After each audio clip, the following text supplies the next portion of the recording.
Hello and welcome to Deception Diaries. I was at my desk enjoying a mid-morning coffee that my assistant brought me, though she used artificial sugar. I threatened to switch to black tea instead. I was thinking about a copyright issue that needed immediate resolution, but the federal government was delaying the release of sensitive material. They were slow as usual, making it hard to get anything done. Federal employees showed extreme incompetence, avoiding responsibility without direct orders. I wondered how many people handled a letter before action was taken. I was stuck, unable to move on to my next project, and facing financial loss if items had to be destroyed. The rise of liberal concerns had complicated simple matters, even changing job titles. I felt too old for this nonsense. "There's a young lady here to see you," said Jackie Stoddard, entering my office. She wouldn't give her name but handed me this picture. As I looked at the photo, dread filled me. Son of a cow, I thought. Why now? It was a picture of Sharon, my ex, and me on our wedding day, taken 18 years ago. It reminded me of the pain, cheating, and tears. People assumed I had returned to lick my wounds, and they were right. Back then, I didn't understand money or power, but I had changed since. "Ask her if she's Susan or Sandra Press," I said, handing Jackie a USB drive and a Ziploc bag. "If she is, show her the video on this. If she wants a copy, give her everything and return the original to me. Come back afterward, and I'll answer your questions." At 42, I embraced bachelorhood. My short marriage to Sharon Grace McCormick had ruined my trust. Now people had to earn it, which was hard. I stood 6 feet 4 inches with a 38-inch waist, weighing 200 pounds. I worked out at the gym for 2 hours after work. My brownish-black hair was graying slightly, and I still turned heads. I had a few casual relationships, but marriage and love were not for me. About an hour later, Jackie returned, leaving the door open. She explained that the young lady still had many questions. She sat down, her serious face showing she wouldn't leave without answers. Looking at me with her emerald eyes, she waited for me to speak. "Do you know which one it was?" "Sandra," she replied. "Who is she, and why was she so shocked?" She cried, saying, "We've been lied to all our lives. If my heart's right, he was lied to as well. Sandra is one of a pair of identical twins. The clip you saw was her mother's last words to me before our first divorce hearing, 7 months before the twins were born. I found out about them through friends and wasn't informed she was pregnant. The rest of the items on the stick detail what would happen if I contacted them. Her father, then with the CIA, got me fired from the FBI with false charges because he hated me. The documents imply there's a contract on my life if I interfere with them. He was a powerful, dangerous man. She divorced me to marry my former best friend, with whom she'd been having an affair for months. As far as I know, he's their natural father. How did she find me, and what does she want? Sandra found an old picture in their attic with your name on it, Googled you, and recognized you. She also found the original marriage certificate and divorce papers. She tracked you down through Facebook and other web searches. She came to find a bone marrow match for her twin sister, who was running out of time. Why come to me? I'm not their father. It doesn't make sense, I replied. Her mother was with her father months before I knew her. Her father ensured that. Sandra suspected something and convinced doctors to run a DNA test during the bone marrow test. Mr. Press isn't their biological father. What do you think? Jackie's expression turned into a big smile as tears formed in my eyes. If Sandra was right, it meant my ex had lied to me all those years ago. I wondered if I might be their father. I knew she was related to you the moment I saw her, Jackie said, standing up. She has a look that makes it clear. Are you ready for perhaps the biggest shock in years, Jackie? Send the information on the stick to my publishers. Tell them to release it in a way that can't be traced back to me and not to disclose my writing name because my life might still be at risk. Stress that it needs to be made public quickly. Then find someone to do a fast DNA test and set up an appointment. If I am their father, I want proof when I confront their mother. If it's true, I need a litigation lawyer to fight for my parental rights. Clear my schedule, I need to go to Susan's hospital ASAP, I said. Now I've got to find Sandra. Sandra, come in and introduce yourself, Jackie called. Sandra walked in and the moment I saw her, I knew.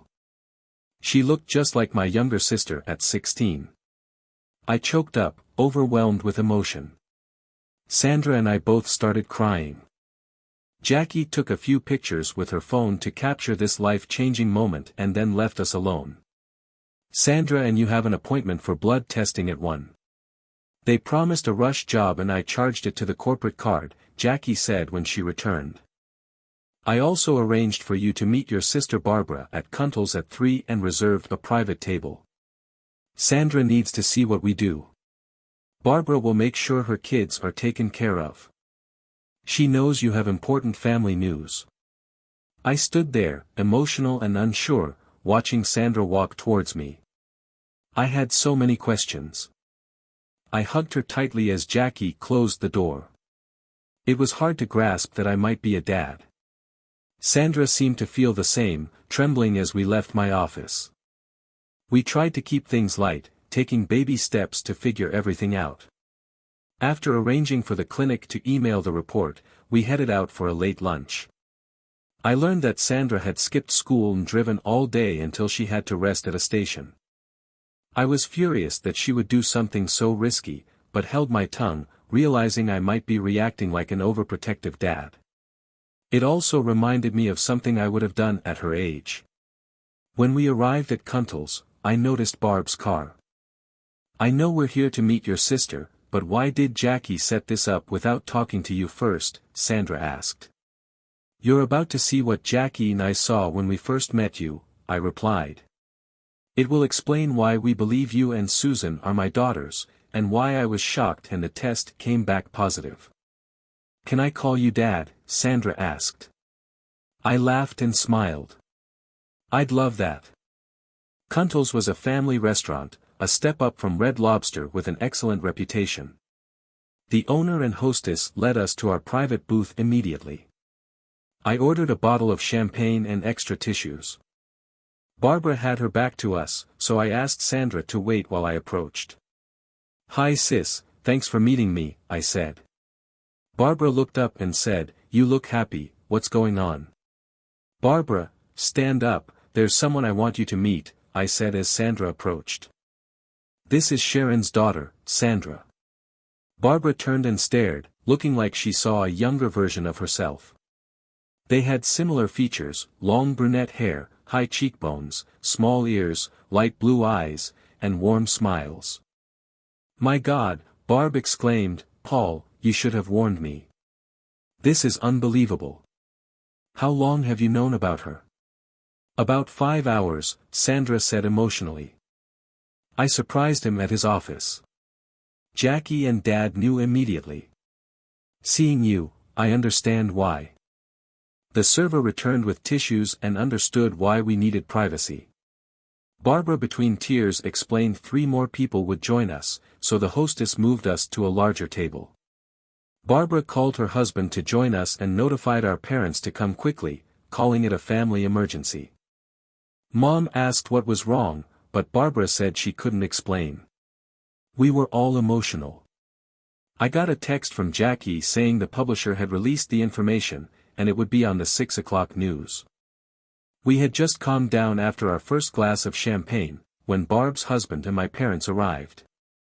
I laughed hearing my dad's loud voice. There better be a good reason for this. Barbara and I stood to greet them. Mom, Dad, Lou, I'd like to introduce you to Sharon's daughter, Sandra Press. Barbara said proudly. My mother instantly recognized the resemblance and smiled widely, filled with pride. She finally had the granddaughter she always wanted. My dad was stunned, speechless for once. When he finally spoke, he said, "I see it, but it's hard to believe." My mom sat beside Sandra, holding her hand tightly, too emotional to speak. My dad ordered 2 more bottles of champagne, his pride evident. After our glasses were refilled, I stood up with mine. "I need to explain," I said, as Sandra started recording with my phone. I shared how we met and what had happened that day. My dad then stood up. "Sandra, we don't need a DNA test to confirm what we already know. Welcome to our family. You have 2 more aunts to meet soon. Promise us you'll always consider this family your home." Sandra took the phone and spoke. "I came here seeking the truth, not knowing what I'd find. Today has changed everything for Dad and me. We didn't know until now. Meeting Aunt Barb showed me what unconditional love is. My twin sister Susan will feel the same." I scanned the table as everyone became emotional. Even my father, who never cried, had tears in his eyes. My mom held up 2 fingers, crying louder. I captured everyone's joyful tears before stopping the recording. Sandra added her and her sister's info to my contacts and texted Susan, showing me the video she sent.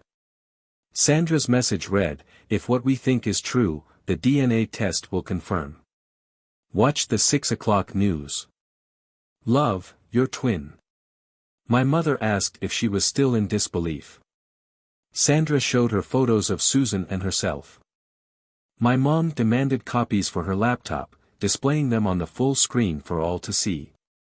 Sandra then turned off her phone and put it back in her purse, making me realize no one knew where she was. My phone rang. It was Susan. I stood up and walked away to answer it. My dad noticed me tearing up and looked at me questioningly. Sandra mouthed, "It's my sister." My dad nodded, understanding. And I answered the call. "Hello, this is Susan. After seeing the video, I had to call," she said. "Mom won't be home until at least 7 because she's stopping at the police station for an update on Sandra." I'm pretending to know nothing. "The police were here earlier and left their card. Any ideas on what I should do?"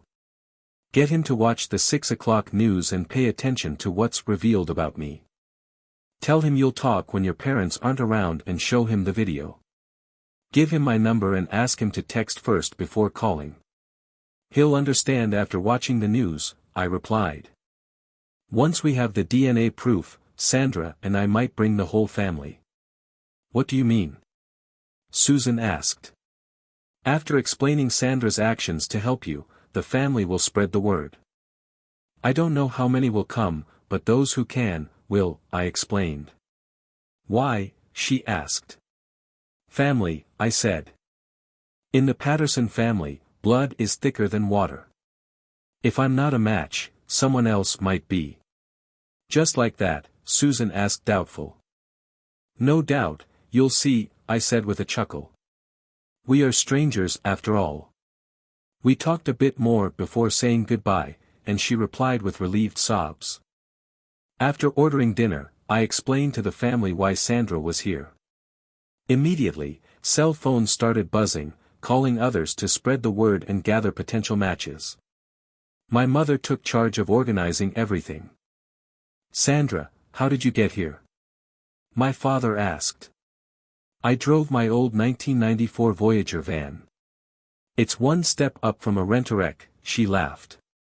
"It's in Dad's parking lot. Son, take that van to my dealership in the morning. She's not driving back in that."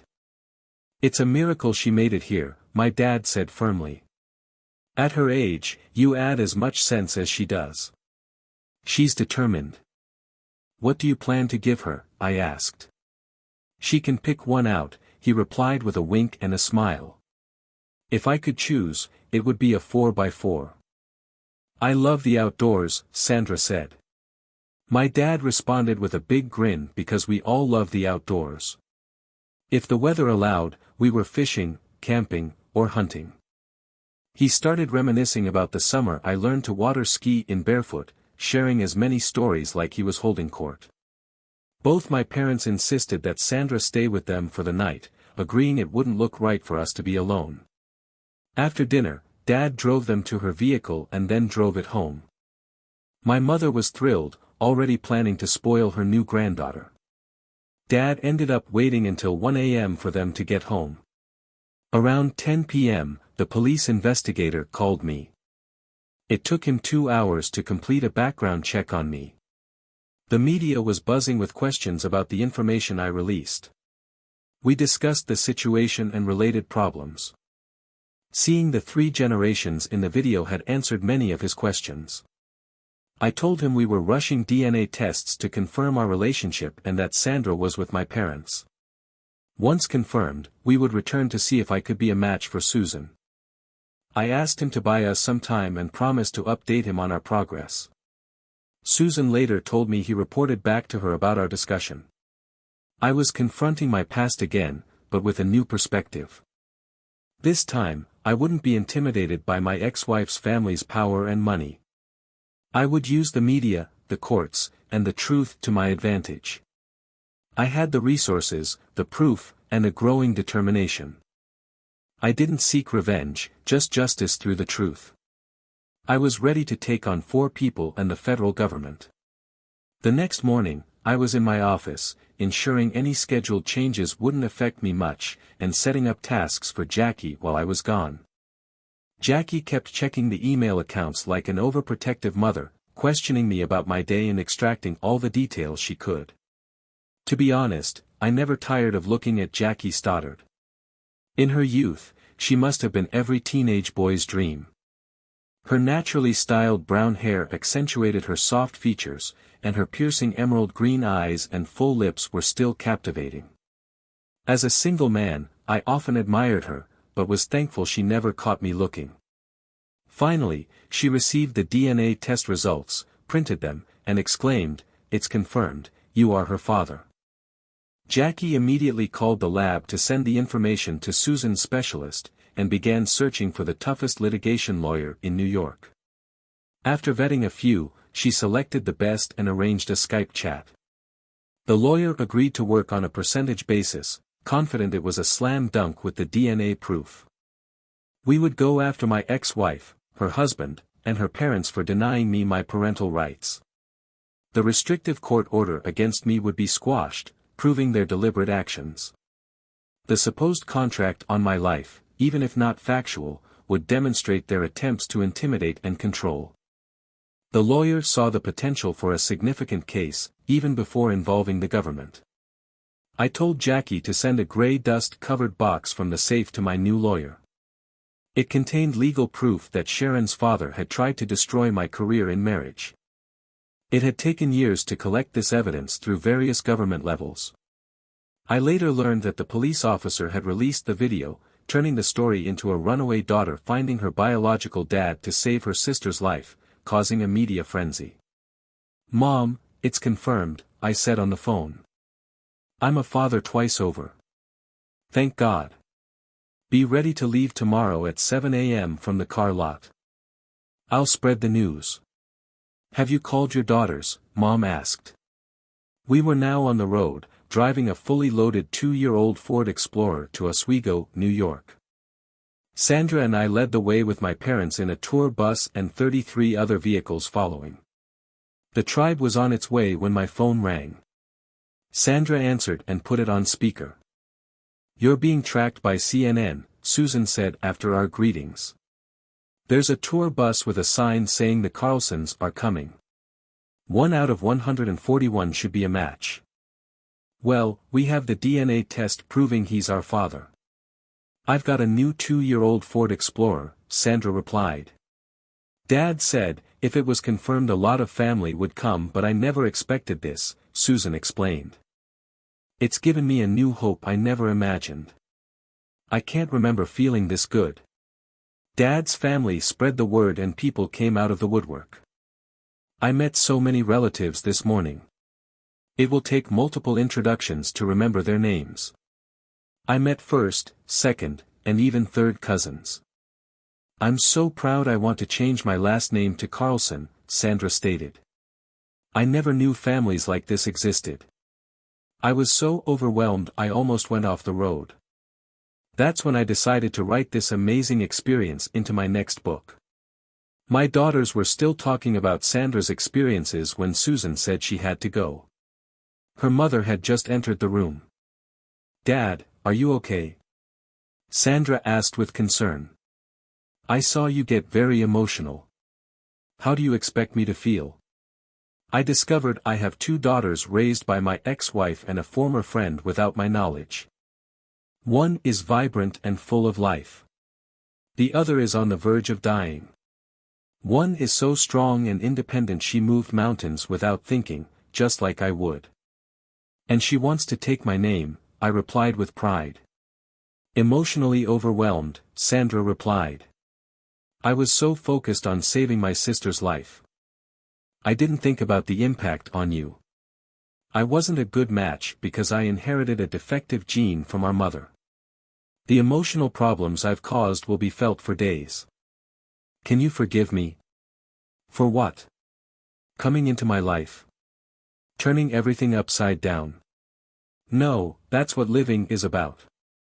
You've given everyone another person to love. You've given me a chance to be a real dad," I said through tears. "Your grandparents adore you. My mother is so proud. Seeing her face in you means everything. You and your sister have become her favorites by birthright. She's been spoiling us. We went shopping, and if she bought me an outfit, she got one for Sue too." She laughed, saying she had years of spoiling to catch up on. "That's Mom. You'll find it impossible to distance her from you." "I know, I've tried," I said. "Barb and my sisters will brag about this for weeks. By the end, this will become a family legend shared for years." We learned that as soon as Sharon saw the live news feed about our arrival, she began having severe panic attacks. The walls she had built were crumbling. Susan, feeling vibrant and strong, confronted her as soon as she turned off her phone. "Mom, why did you hide the truth about our real dad?" Susan asked. When she got no answer, she pressed harder. "You hid the truth from us, made decisions about our lives. What gave you the right to play God? Even Dad didn't know. If Sandra hadn't found out about him and sought the truth, would you have let me die?" Sharon had no answers, never expecting the truth to come out. Her father had hated Paul from the start and did everything to drive him away. Thankfully, Susan's doctor walked in at that moment. "We received DNA from a man we didn't know, proving he is Susan's biological father. He is coming to be tested, and there's a good chance he's a bone marrow match. He should be here tomorrow afternoon, and for his protection he'll be under guard," the doctor said before leaving. "Mom, my bio dad is coming with 140 others in case he's not a match. He wants to give me a fighting chance," Susan stated. "He's risking his life to help me." "Why?"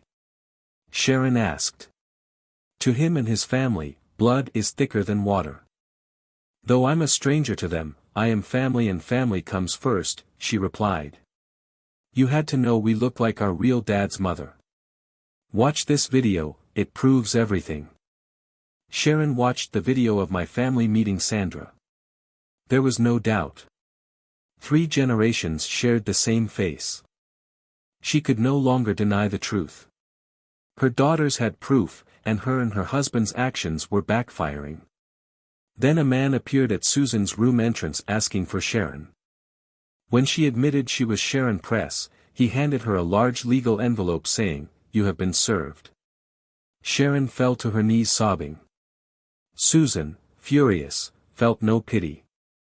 "Mom, why did Grandpa put a contract on my bio dad's life?" Susan asked, knowing she wouldn't get an answer. Arnold Franklin Press had just left a corporate meeting. As he walked down the hall, he was served with legal papers. He sat down in the reception area to read them. The first document was a lawsuit against him and his wife for denying Paul his legal rights as the father of his daughters. The second was against his in-laws and himself, accusing them of conspiring to ruin Paul's marriage and career. It was clear Paul was seeking revenge, demanding sole custody of his daughters. He argued that if Sandra hadn't found him, he would never have known about them. He claimed moral abandonment, suggesting Sharon and Arnold would have let Susan die to keep their secrets, proving otherwise in court would be difficult given the media coverage. Arnold remembered when he and Paul were university roommates and football teammates. Both had pursued Sharon, but Paul won her over. Arnold had even been the best man at their wedding.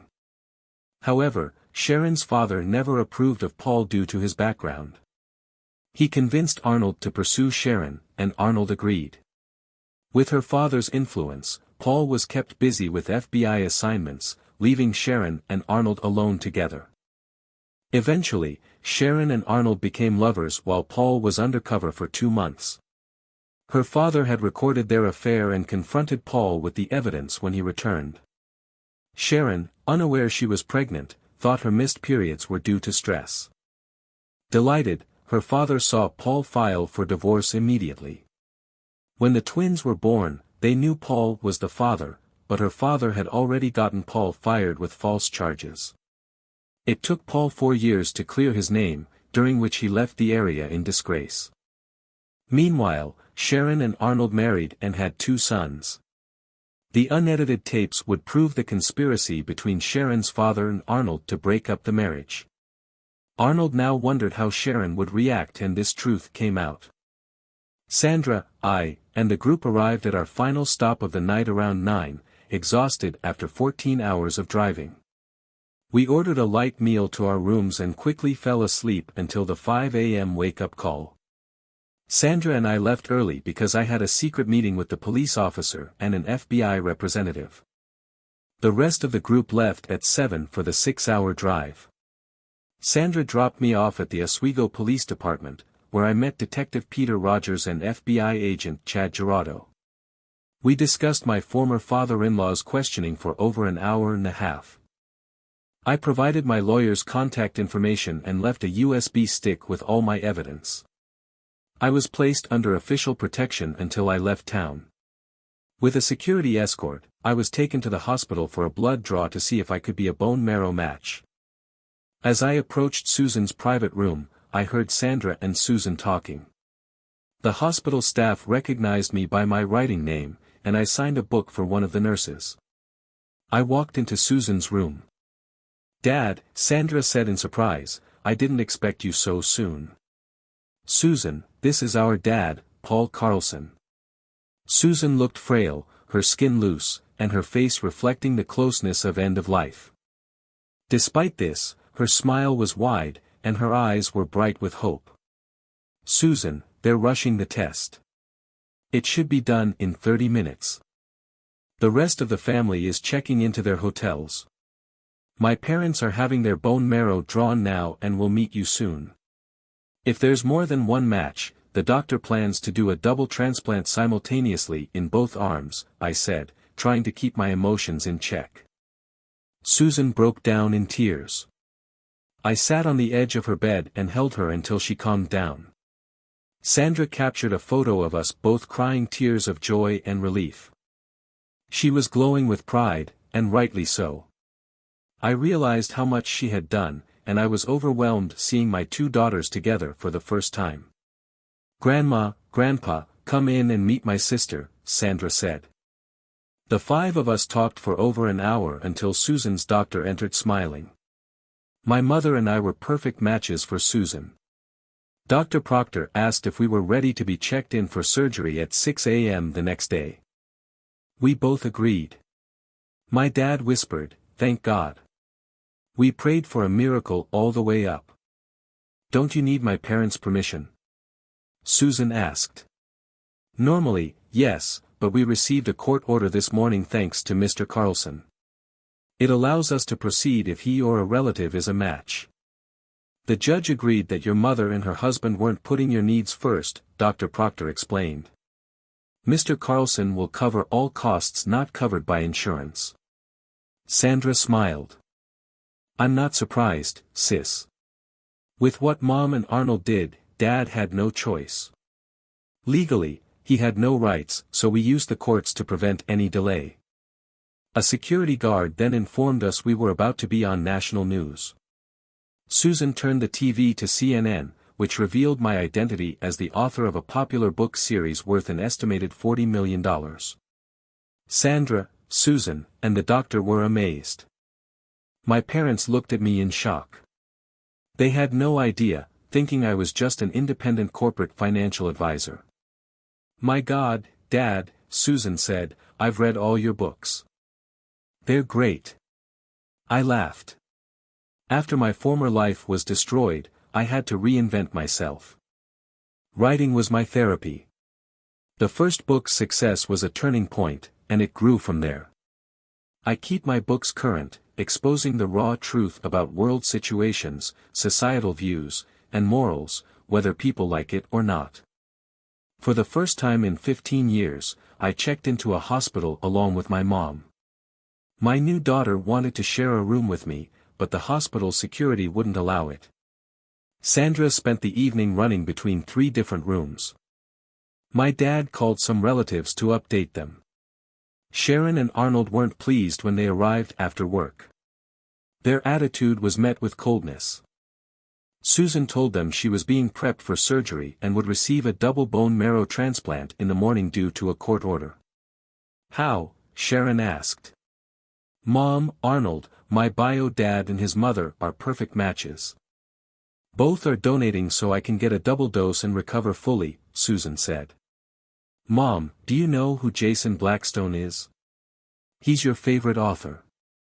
"Well, Jason Blackstone is a pen name for Paul Earl Carlson, my bio dad."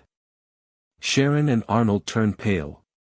They had hoped the court case would disappear, but Paul's net worth showed he wasn't after money. He wanted justice. Paul always believed in law and order, which made him a successful agent until his termination. "Mom, did you know your father has been in FBI custody all day? You might want to check with Grandma to see if he's home. Can you explain why this is happening?" "Sandra and I want to know," Susan said with a big smile. "Sandra's somewhere in the hospital, either in Dad's room or Grandma Patterson's if you want to see her." Sandra and I were in my hospital room discussing how she would handle her mother when Sharon found her. A security guard knocked and poked his head in. "Mr. Carlson, do you know what Jackie stuttered?" I said, "Yes." He opened the door and Jackie came in. Jackie had been my sidekick for 10 years. I had supported her through her divorce after her husband got his assistant pregnant. She was now 35 and a single mother, still adjusting to single life, but still wore her wedding diamond. My family and I loved her, and I often wondered why she hadn't found someone. "What are you doing here?" I asked. "I'm here to do what I always do, look after you. Dr. Proctor said you'd be here for at least 3 days and suspected you were a match. Your arm will take a week to heal enough for light activities. I booked a private jet and a hotel using the corporate card," Jackie explained. "Sandra texted me, 'Dad, FYI, she loves you.' She couldn't stay away." I raised my eyebrow. The guard poked his head in. "Sharon and Arnold Press want to see you, will you allow them in?"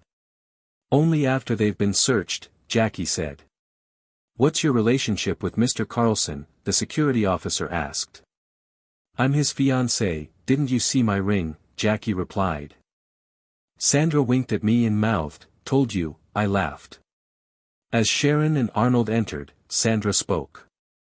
"Dad, I wouldn't trust these two for a moment," she said. "They're just trying to cover their backs." "You don't know the half of it, Sandra," Jackie began. "Your dad's lawyer has video showing your stepfather receiving a check from your grandfather as payment to break your parents' marriage. If successful, he would manage your grandparents' finances for a 3% annual fee." "How do you know this is true?" Sharon asked. "And who are you?" "Mom, she's Dad's fiancée and a master researcher. Her name is Jackie Stoddard." "I trust her more than you," Sandra said firmly. Sharon's face went white. Her daughters were distancing themselves from her, and there was nothing she could do. "Jackie speaks the truth, Sharon," I explained. "I ordered my lawyer to release all the video and audio tapes to the FBI, including a letter from your father admitting he paid for the recordings. Your father's hatred for me was so great, he didn't care about the cost or who he used to get what he wanted. Is this true? Sharon asked Arnold. Seeing his expression, she knew it was. Sharon realized what she lost when I divorced her, the only man who truly loved her. Jackie, a word of advice, don't let others manipulate you like I did. Paul, I want to talk to you alone after the surgery. Right now, I need to go home and reflect. Sandra, will you walk with me to my car? Sharon asked. Sandra said, I'll be back soon. Mom and I need to settle a few things. Jackie, watch over Dad till I return. We watched them leave. Sharon held it together until she exited, then started to cry. Both Jackie and I understood she had no idea what had been done until now. Arnold, born with a silver spoon, was paralyzed by fear. The truth had come out and their life was shattered. Sharon would never trust him again. Paul, I dreaded this day. I thought you'd never return. If we had met accidentally, I could have brushed it off, Arnold stated. I never saw this happening. It's best I leave and say no more. He left, leaving us alone. I looked at Jackie, making her blush for the first time. I was looking at her the way a man in love should. For once, I was opening myself up. Was she playing me? Was she finally admitting her true feelings? Did I love her as a friend or something more? Either way, my daughters had awakened me. I'd been living in others' shadows, finding joy in their excitement instead of creating my own. Jackie, we have a lot to discuss while I'm in recovery, I said softly. These last few days have awakened me. I got complacent, settling for the sidelines instead of being in the game. Paul, when I got divorced, you stepped in. My kids were still young. You've been more of a dad to them than their own father. From baseball games to father-daughter dances, you were always there. I know why you pay me well, more than the usual rate. You want to ensure the kids in your heart are looked after, Jackie said. On their birthdays, you always went overboard, making them the envy of their friends. During summer breaks, you took us on special trips, creating lifelong memories. You answer their questions like a father should. They love you, and you love them. Your only problem is your fear of commitment. I tried to speak, but couldn't. Jackie was right, and her words hit me hard. So did Sandra's. I walked over to Jackie and sat beside her, taking her hand. I looked into her eyes, gathering my thoughts. Sharon cheated me. Her father's power intimidated me. My best friend betrayed me. I lived with an ongoing threat on my life. I put myself in protection mode. Until a few days ago, I didn't realize it. Now that I have, can we go on our first actual date? Or is it too late for you and me? I asked. Took you long enough, you old fool, Jackie said before kissing me. I'm texting our kids to tell them we're now a couple and working things out. Pretty sure of yourself, I said. I texted Sandra, thanking her and asking if everything was okay. Sandra responded, Mom didn't know. She's taking it hard, won't be back tonight. Let Susan know. Jackie and I went up to Susan's room. After introducing Jackie as my girlfriend, we told her what had happened earlier and showed her Sandra's text. We had just finished when my sister Barbara entered. I just had to meet her, Barbara said. Jackie, what are you doing here? I want to say something, but Barb figured it out. He finally clued in, didn't he? She said with a smile. Took him long enough.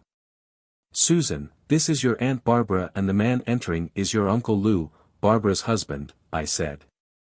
You'll soon learn we speak our minds, like it or not. I excused myself and went to the nurse's station, texting Sandra to ask about Susan's pizza preferences. She replied that Susan likes everything but anchovies. I ordered 3 extra large pizzas and 3 2-liter colas for quick delivery. I also called Dad, asking him to bring Mom up in 30 minutes for a pizza party. We pushed the no eating for 8 hours rule, but got carried away. The head nurse came in to calm us down, but left with a slice of pizza. Later, she stopped me and said, "Your actions lifted the spirits of the whole floor, I can't thank you enough." At 4 a.m., they took me and my mom to prepare for the operation. We supported each other until we were wheeled in. I stayed awake until the medication kicked in. When I awoke, it was done. Now came the waiting and praying. Dr. Proctor informed everyone that the bone marrow transfer went well, but it would take a few hours to see if it took. It did. Hearing this, most of the family started preparing to go home. "Jackie," I said, "is the worst patient ever." "But I'm not sick," I replied. "You're like a bull in a china shop, impatient, unruly, and miserable. Keep it up and you'll get a bad reputation," Jackie told me. Jackie said my mother was doing well. Once she was sure I was stable, she gave me my phone back. The first texts I saw were from Jackie's kids, both asking, "When does she get her engagement ring, Dad? When do we meet our new sisters?" "Jackie, your kids are smart," I said, showing her the phone. "I told them I was coming to Oswego to watch over you." After the operation, they had a lot of questions and the whole story came out. They weren't surprised. They said, "Mom, he's always treated us like his own. Most of our friends wish their dads were like him. We've always seen him as our dad," Jackie explained. She read the note and looked at me with tears in her eyes. "I guess we'll have a short engagement," I said with a smile. "Have you heard from the twins? Sandra and her mother are with Susan. She's doing well considering everything. Even though she's still medicated, she's asking a lot of questions," Jackie disclosed. Sandra told her about the pizza party. Susan can't get over how much she looks like her aunt and grandmother. She can't wait for a girl's day out with them when she recovers. "Find me my pants. I wanna see her myself and then check on Mom," I said. The nurses tried to stop me saying it was too soon after surgery, but I insisted. So off we went holding hands. Surprisingly, my pain was manageable. Jackie and I noticed Susan's improvement immediately. Her complexion was better and the sparkle in her eyes almost brought tears to mine. "Who are Tammy and Timothy Stoddard?" Sandra asked. "My children, ages 13 and 11, why?" Jackie replied. "I got a Facebook friend request from them this morning." "So did Susan," Sandra said. "You both need to read what they sent me," I said, handing Sandra my phone. She read it, smiled, and passed it to Susan. "I want this back to add their phone numbers to my contacts," I said. Sharon then asked if she could talk to me privately, so we went to the waiting room. "Paul, I had a long talk with my mother last night. She admitted remembering Dad's hate towards you but never expected this. My daughters want to finish the school year here and then live with you. They want their last name changed to yours and feel what Arnold and I did is unforgivable," Sharon disclosed. "I can't argue with them. They made it clear they'll go to court if I refuse. They no longer trust me and I can't blame them. Will you let them come? You know my family. They wouldn't let me refuse no matter how I felt. I will gladly take them. So will Jackie. We'll just need a bigger place. I'll drop the suit against you if you agree to joint custody," I replied. "The suit will still go forward against the rest of your family. The twins are old enough to decide the rest." Sharon agreed to joint custody. I offered to pay for their name change but she declined. We walked back into Susan's room together. The girls watched us intently. "Jackie, it looks like we're going to need at least a 6-bedroom house," I said. Jackie smiled and the girls screamed with delight. Sharon said, "Girls, your father and I agree. You get your wishes if Jackie agrees. I'll call the lawyer tomorrow to start the legal process for your name change." "Paul," Jackie asked, "are you ready for this?" A house with teenage kids. No one is ever ready but will adapt. I'm just getting used to the idea of two carrying my name, I said. Make that 4. Tam and Tim want you to adopt them. They're already signing their names as Carlson. Jackie said, call Roger Mauser's firm to start the paperwork. Then text the kids to let them know our plans. Let's find out which area has the best schools so we know where to look for our new home. Sandra picked up her phone, opened her contacts, and made a call on speaker. Hello, Tammy said. Who are you and what do you want? This is Sandra, your soon-to-be older sister. Is Timothy with you? Sandra explained. Can you prove it? Because I can't, Tammy said. Dad taught us not to take calls or messages from unknown sources without proof. Seriously, are you scamming me? Tammy, Paul and I are getting married, Jackie said. You were talking to Paul's daughter, Sandra. We're all going to be Carlsons. Susan and I are changing our last name. And your dad and I have started the process for him to adopt you and change your name to Carlson too, Sandra added. Sweet, let Dad know it's about time. How is Susan? Timothy replied. We've been waiting to hear. Jackie and I exchanged a look, witnessing the first conversation of our blended family.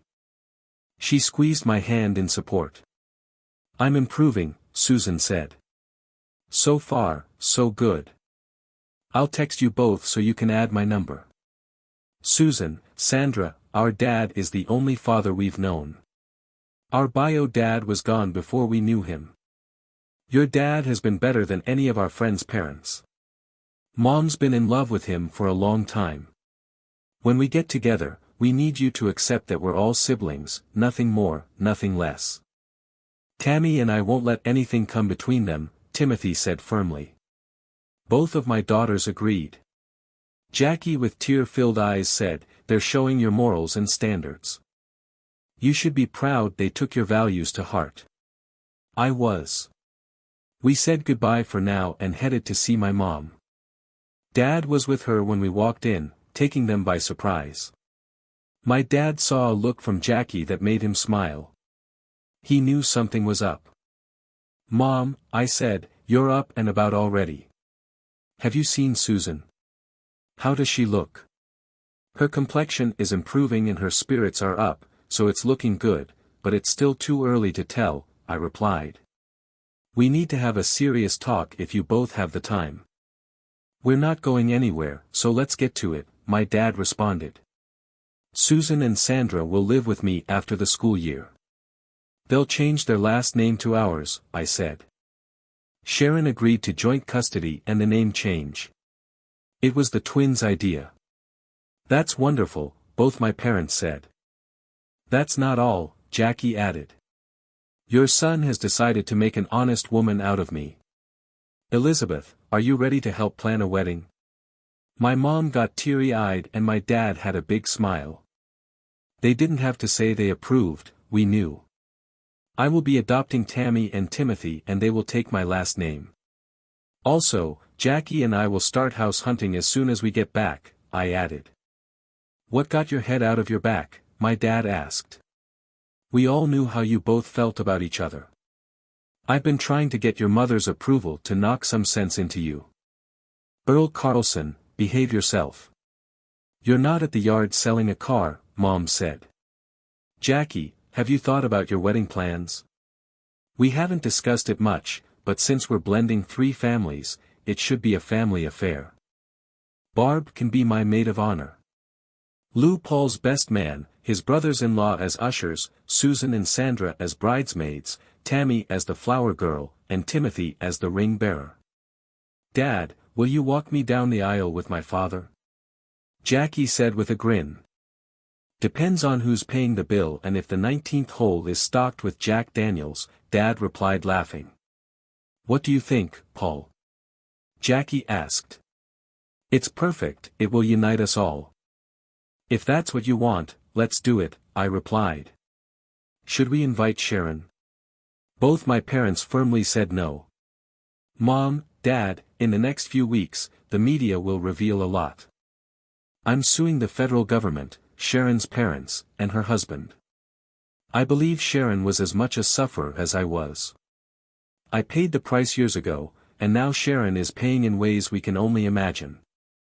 She thinks she's lost her daughters forever, I explained. Inviting her might help the twins and her forge a new relationship and move on from the past. Jackie and my parents looked at me in awe. Where did that wisdom come from? My dad asked seriously. These last few days have taught me a lot, I replied, holding Jackie's hand. Sandra's arrival made me grasp life again. We returned to my room, and I quickly fell asleep, exhausted from the surgery. Jackie stayed by my side and watched the news. Christopher McCormick and Arnold Press had been arrested for lying to the FBI. The person behind the contract on my life turned state's evidence. My lawyer released details of my firing from the FBI, prompting an internal review. When I woke up, Jackie filled me in. Dr. Proctor informed us that my mother and I would be released the next day. You'll need follow-ups and to get your stitches removed, he said. Susan is doing better than expected. The big question is how she'll respond as she's weaned off her meds. We talked to my parents, who decided not to leave the city until Susan was on the road to recovery. They would fly back with us on the private plane. Dad booked into the same hotel as Jackie, and the bus driver was instructed to head back. Over the next few days, the media exposed the deception, backstabbing, and political deals that ruined my marriage and career. They spent a day discussing how Sharon's father manipulated her into believing the rumors and lies. Sharon was publicly dissected like a frog. Jackie and I were headed to visit Susan one last time before going home. Dr. Proctor had proudly said she was on the road to a full recovery. Someone must have disliked the negative press about the Fed's past dealings with me, because the security release my publisher and I were waiting for was granted. Over 1 million hard copies would be released to the market within 2 weeks. I had 2 first editions delivered overnight. After I signed them, Jackie wrapped them, and we hid them in a shopping bag. We made sure Sandra would be there when we entered Susan's room. Your dad and I have set the wedding date for the first weekend in August. Aunt Barbara will be my maid of honor. I was wondering if you two would be my bridesmaids, Jackie asked. Susan exclaimed, hell yes. Jackie, when I first walked into Dad's office, I was scared stiff. You recognized me immediately and said, you're Sharon's daughter. How are we going to handle this? It stunned me. You accepted me from day one.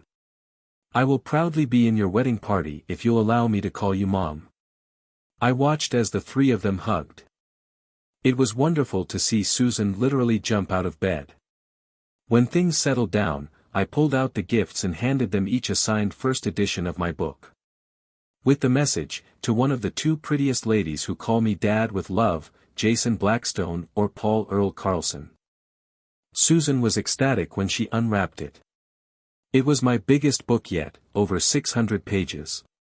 Her face glowed with pride, knowing it wasn't released yet. She flipped open the cover, saw my note, and then lost it. Dad, you've already done so much. I didn't need this, she sobbed, running into my arms. Before you came into my life, the hospital staff said I had only a few days left. Sandra knew it too. I don't know why she went into the attic, but I'm glad she did because it brought us you. She hugged me tightly, and Sandra watched us for a few seconds. Dad, you should know. Dr. Proctor believes if Susan had only gotten 1 transplant, it wouldn't have worked. The double transplant shocked her body into responding. In the last 6 days, she's gained 10 pounds, Sandra explained. I didn't know if you would come, but you didn't hesitate. You brought a tribe. Thanks to the family, I'm getting my best friend back. How's your mom holding up? I asked, trying to change the tone. She's filed for divorce and is going to therapy to deal with a lifetime of lies. She now understands what you went through and is ashamed, Susan said. She says only someone who has experienced it can understand that it's a living hell. Her work and friends are her support. Mom is strong and will get through it. The key will be getting her to trust again. Right now, she doesn't know who or what to believe. Sandra, even with family support, it can take years to regain trust. It requires an unexpected act of faith. For me, it was Sandra walking through my office door, I said. Thank God you did. Paul had me believing I'd die an old maid waiting for him, Jackie added with humor. Now girls, stand by your father so I can capture a few photos. The best one will be an 8x10 for his desk. When we stepped off the plane, we were surprised by Jackie's parents and children there to greet us. The kids nearly knocked me down with their excitement, which spread to all of us. My dad enjoyed hearing them call me Dad. I realized Timothy would have 2 older sisters and 1 younger just like me. Tammy hugged my mom and said, "I'm glad you're becoming my grandmother." I reflected on how quickly my life was changing with unexpected blessings. Jackie and I decided to shelve our pre-Sandra plans until after the wedding. Jackie knew our needs, so I let her handle finding a new home. This gave me time to write my first fiction book. My previous works exposed corruption and cover-ups. We stayed in touch with the twins, and Jackie found a 20-acre property with a barn needing repair. Susan was improving and returned to school part-time. We had a firm design our house with steel and brick, including an outdoor kitchen, large patio, pool, and a 4-bay garage. Jackie's reduced office time let me work harder. With an editor from my publisher helping, I wrote over 300 pages, publishing my first book under my real name. Sharon used my lawyer to divorce Arnold, securing alimony and education costs. My cases were in mediation as they lost the will to fight. Tammy, Timothy, Jackie, and I awaited the twins' arrival after their last school day. Timothy saw them driving up our new driveway. We all went outside to greet them. As they stepped out of the Explorer, I realized Susan's recovery was so remarkable I couldn't tell her from Sandra. Jackie whispered, "We'll figure it out." Timothy, playing big brother, carried their luggage as Jackie showed off the house. In my office, 3 copies of my latest book, Unexpected Blessings, sat on my desk. It was a fictionalized story of us.